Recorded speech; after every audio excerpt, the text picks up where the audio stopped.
And as we barrel toward a likely rematch of the 2020 election, one candidate continues to have a hold over white rural voters.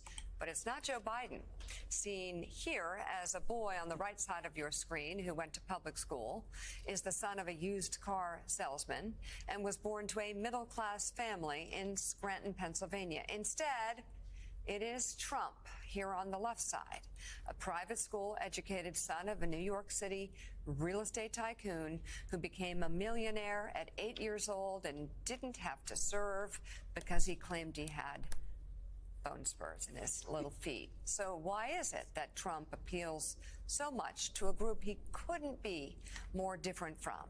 Joining us now, Professor of Political Science at the University of Maryland, Baltimore County, Tom Schaller, and journalist and opinion writer Paul Waldman. Their new book, out tomorrow, is entitled White Rural Rage, the Threat to American Democracy.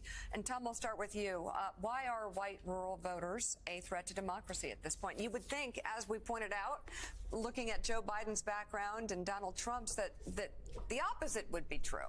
I mean, we lay out the fourfold interconnected threat that white rural voters pose to the country. First of all, and we show 30 polls and national studies to demonstrate this, so we provide the receipts in Chapter 6.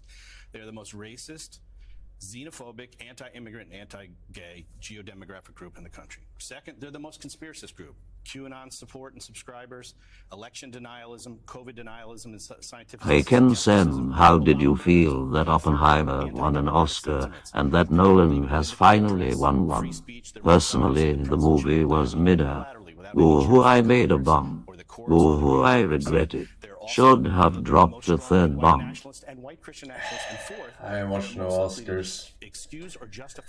And I don't give a fuck about no Oscars, alright? I haven't seen the movie, alright? And I don't want to suck Nolan's dick.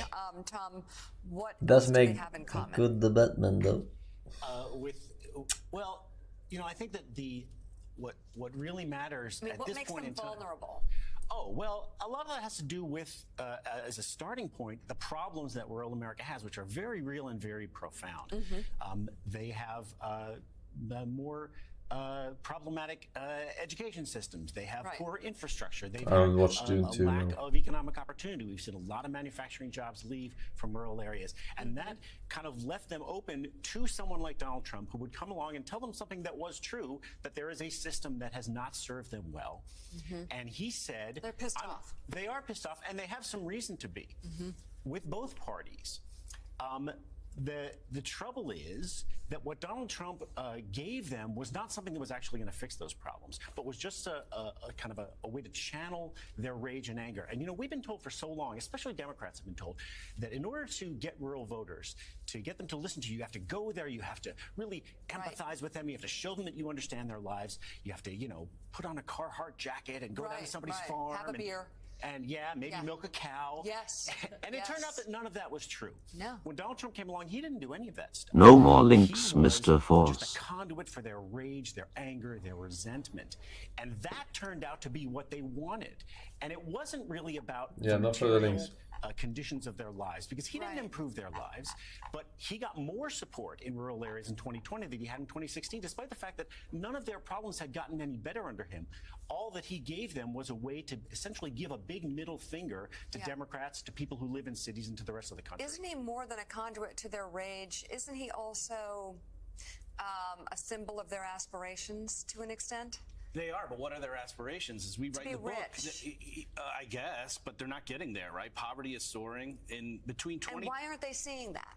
I think this is the disconnect, right? They'd rather channel their rage. I think what a lot of rural white Americans have decided is that their economic fortunes are decided by globalization and, frankly, late-stage capitalism, which is eating up all the mom-and-pop stores and taking... Alright, mucho interesante. Politics, yes.